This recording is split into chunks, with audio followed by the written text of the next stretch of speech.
Hello, my friends. So today I was watching a video by Millennial Woes called Proper Names. And in it, he was discussing the question of whether or not he wants to continue calling himself alt-right. He was discussing pros and cons to it. He was discussing alternative labels. And the entire focus really was on the rhetorical effect of these labels. And I think that this much focus on rhetoric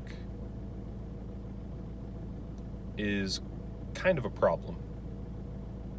Because when you're focusing on rhetoric, essentially the point of rhetoric is to convince and persuade people. But radical change is not going to happen in society by convincing and persuading people. For two reasons, I think. The first reason is that the oligarchs that actually have power in society, power over the institutions, the cultural institutions, academia, the media, the financial institutions, the banks, the industrial system, essentially, they're controlled by a small group of people, a very small group of people, and they took that power through non-democratic means. So, essentially, those who hold power aren't holding power democratically. So, what is persuading and convincing the masses really going to do? The second thing is that the masses, the vast majority of people, aren't going to be persuaded because, one, you're working against the institutions. You're working against the media and the school system that they've been indoctrinated in, and you're working against even their families, you're working against their friend groups, you're working against all of the institutional conditioning that they've been given. And you're also working against the fact that many people are dependent on the system in one way or another. They're dependent because they have a job with a big corporation, so they can't really afford to lose that job by going against the mainstream ideology. Or they, in some way or another, they're dependent upon the system. We also have to remember that back in 1965, the Immigration Act, the Hart-Celler Act, passed in a country that was vehemently opposed, where the majority of people would have been strongly opposed to the effects that it has brought upon us today. So really what the consensus of the masses has nothing to do with what the elites are going to accomplish, what sort of direction the actual holders of power are going to take our society in. Okay, so that's why I think focusing so much on questions of rhetoric and limiting yourself to the realm of speech, limiting yourself to the realm of just trying to persuade and convince people is not going to bring about any radical change in society.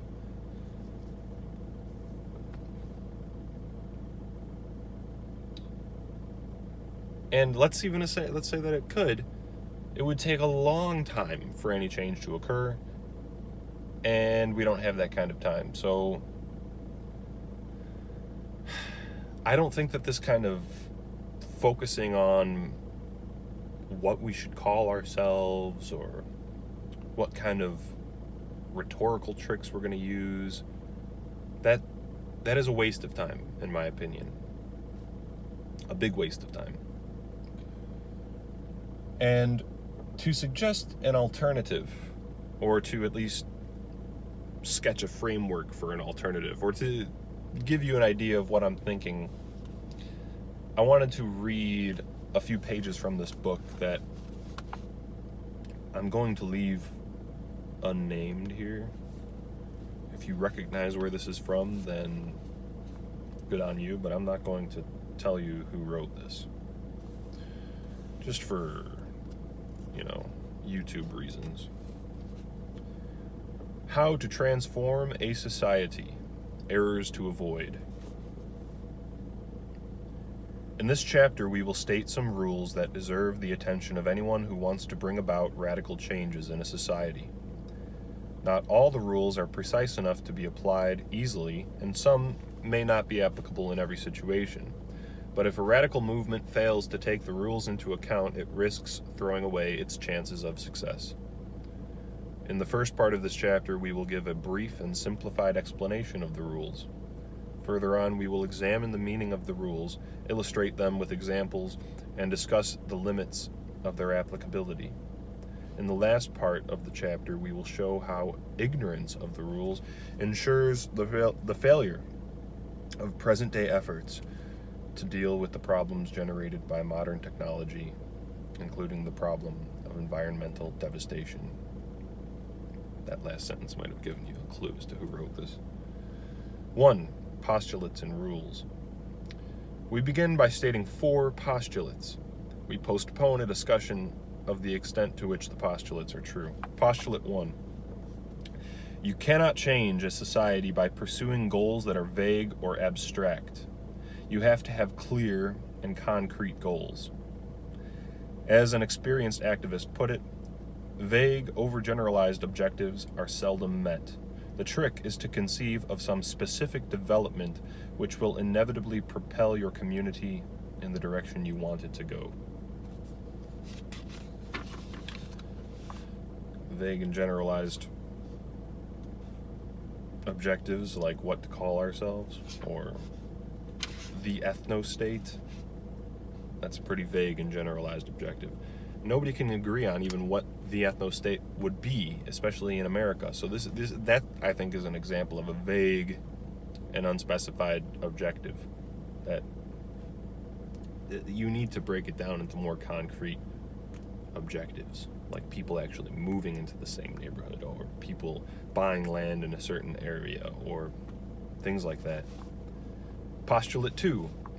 Preaching alone, the mere advocacy of ideas, cannot bring about important, long-lasting changes in the behavior of human beings unless in a very small minority. And that's what I discussed for the first few minutes of this video. Postulate 3. Any radical movement tends to attract many people who may be sincere, but whose goals are only loosely related to the goals of the movement. The result is that the movement's original goals may become blurred, if not completely perverted. Postulate 4. Every radical movement that acquires great power becomes corrupt, at the latest when its original leaders, meaning those who joined the movement while it was still relatively weak, are all dead or politically inactive. In saying that a movement becomes corrupt, we mean that its members, and especially its leaders, primarily seek personal advantages, such as money, security, social status, powerful offices, or a career, rather than dedicating themselves sincerely to the ideals of the movement. From these postulates, we can infer certain rules to which every radical movement should pay close attention. Rule 1. In order to change a society in a specified way, a movement should select a single, clear, simple, and concrete objective, the achievement of which will produce the desired change. It follows from Postulate 1 that the movement's objectives must be clear and concrete. According to Postulate 3, there will be a tendency for the movement's objectives to become blurred or perverted, and this tendency will be most easily resisted if the movement has only a single clear objective that is simple in addition to being clear and concrete. As seen in the epigraph above, Mao emphasized the importance of identifying the principal contradiction in any situation, and this one principal contradiction commonly will point to a single decisive objective that the movement needs to achieve in order to transform a society. That sentence was referring to the quote by Mao Zedong at the beginning of the chapter that I decided to omit because I don't like Mao Zedong. But in any conflict situation in which victory is uncertain, it is always essential to concentrate one's efforts on the achievement of the single most critical objective. Military practitioners and theorists like Napoleon and Clausewitz recognized the importance of concentrating one's forces at the decisive point. And Lenin noted that this principle applies in politics as it does in war. But we shouldn't need Napoleon, Clausewitz, or Lenin to tell us this. It's just common sense. When you're facing a difficult struggle and have no strength to spare, you'd better concentrate what strength you have where it will do the most good, on the single most critical objective. Rule 2.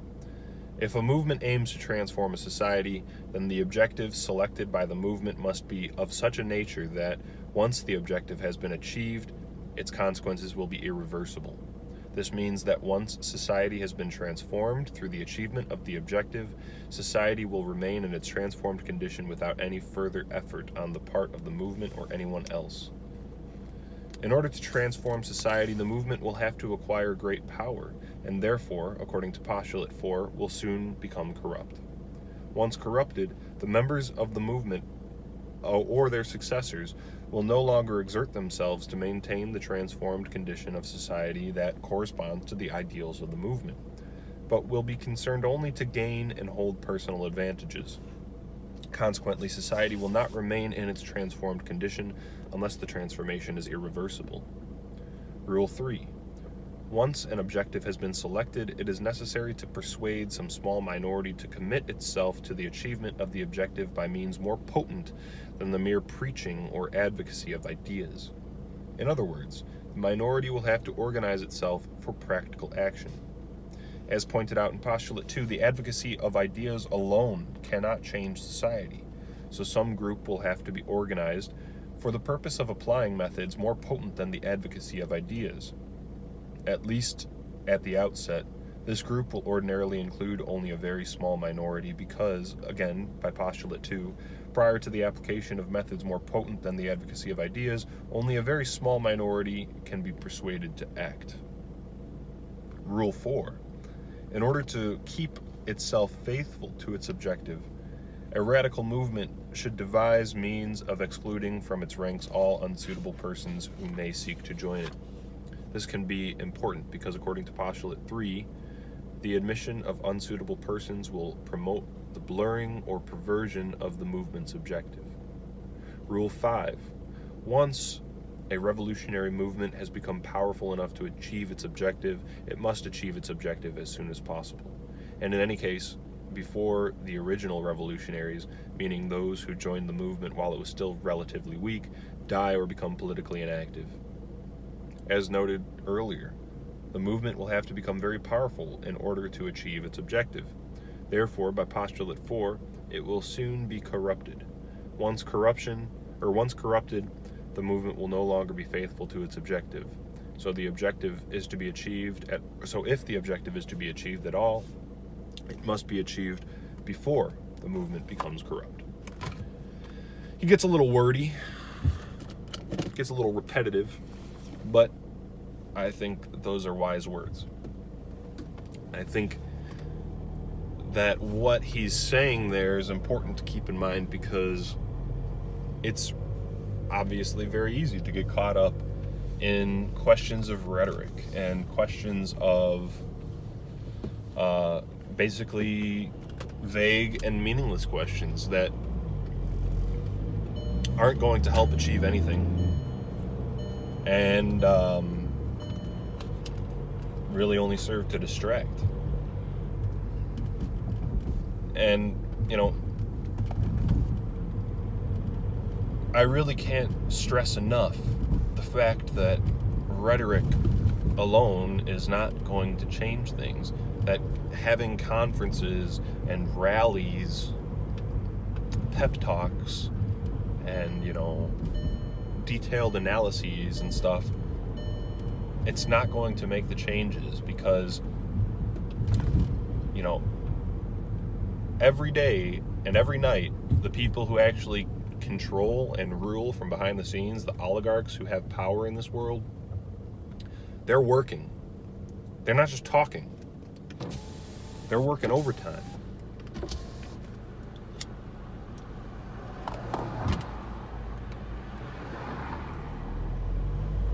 And their plans are being brought to fruition as we speak.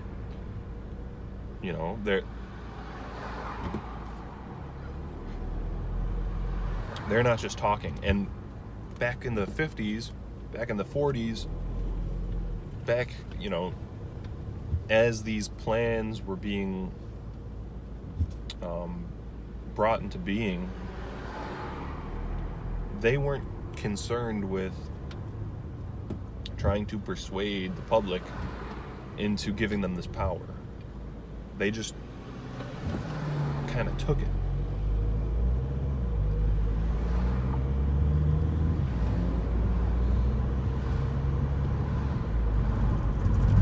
And I'm not saying we should just take power. I'm not advocating for any sort of power grab over the institutions of society. I think that we should leave the institutions to the wayside, because for a number of reasons that I don't want to get into this video, but they've essentially failed us. And this modern industrial world is, I don't think that the problems of this world are only as deep as racial problems. I think that, I think that there's a lot of people out there who basically think that the world would be great if it was just white people. Like they're completely fine with the modern industrial world if only it were just white people. And I'm not one of those people. I'm completely opposed to modernity in general, and I want to eventually have my own homestead, have my own farm, be self-sufficient. That is the greatest goal in my mind, and that is a concrete objective. That's something that will actually change my life in the present. In my own lifetime, I can escape all of the corrupting influences and hopefully raise children outside of those influences, because that, I think, is the greatest thing you could do, is raise a family outside of the corrupting influences of the modern world. So that's my concrete goal. And I think I share that with a number of people, and I think that together, as a very small minority, we can make that happen. We can actually accomplish that. But people who are working for these vague, very abstract goals, like an ethno-state, they're not, nobody even can agree on what the ethno-state is. So how can you have a group of people working for something that they can't even agree on what it should be or what it is? Or what steps they should take to get there? That there are no concrete steps, and there is no concrete end goal.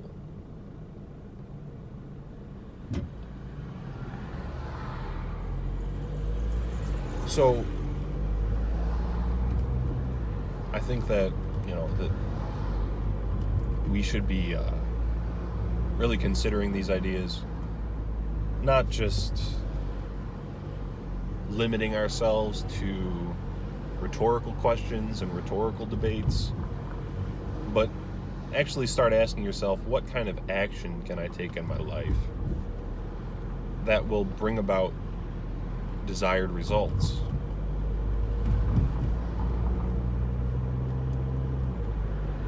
So, yep, that's about all I have to say. Thank you for watching.